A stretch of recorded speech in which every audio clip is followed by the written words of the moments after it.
అర్థాంతరంగా కాల్పుల విరమణ చేసిన మోడీ దేశ ప్రజలకు సమాధానం చెప్పాలి. అర్థాంతరంగా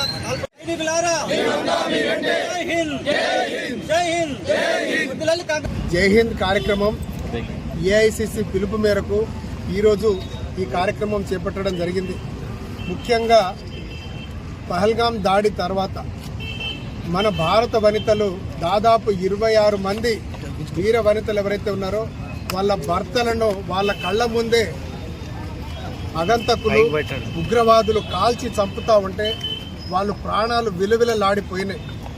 అందుకే ఏదో మన రాజకీయ కుట్రలాగా కాకుండా వాస్తవానికి మన భారతదేశ ప్రధాని అయినటువంటి మోడీ ఆపరేషన్ సింధు పేరుతోటి నేను విజయవంతంగా ఉగ్ర మూలాలను నేను తుడిచిపెట్టే విధంగా నేను పోరాడతానని చెప్పేసి త్రివిధ దళాలందరినీ వాళ్ళందరి సహాయంతో ముప్పట దాడి చేయడం మొత్తం దేశం యావత్తు హర్షించింది.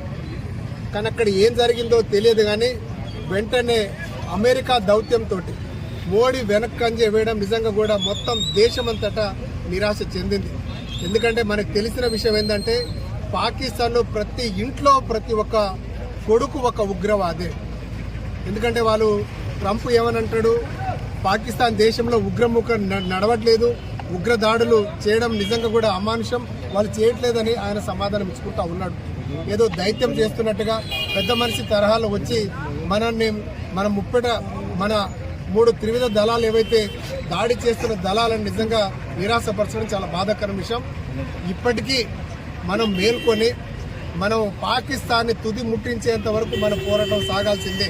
ఎందుకంటే గతంలో 1971 సంవత్సరంలో ఇందిరాగాంధీ గారు పాకిస్తాన్ మీద యుద్ధం చేసి తూర్పు భారతదేశాన్ని నిజంగా కూడా స్వాతంత్రం ఇచ్చిన క్రమంలోనే అప్పుడు గెలిచినటువంటి ఏకైక ఎంపీ మన అటల్ బిహారీ వాజ్పేయి గారు దుర్గామాత లాగా వాళ్ళు జుడిపించి మన పాకిస్తాన్ మీద యుద్ధం ప్రకటించి గెలిపించిందని చెప్పేసి ఆ రోజు మన వాజ్పేయి గారు అప్పుడున్నటువంటి మాజీ ప్రధాని మీద నిజంగా కూడా మన భారతరత్న మన ఇందిరాగాంధీ గారి మీద నిజంగా ప్రశంసల జల్లు కురిపించారు.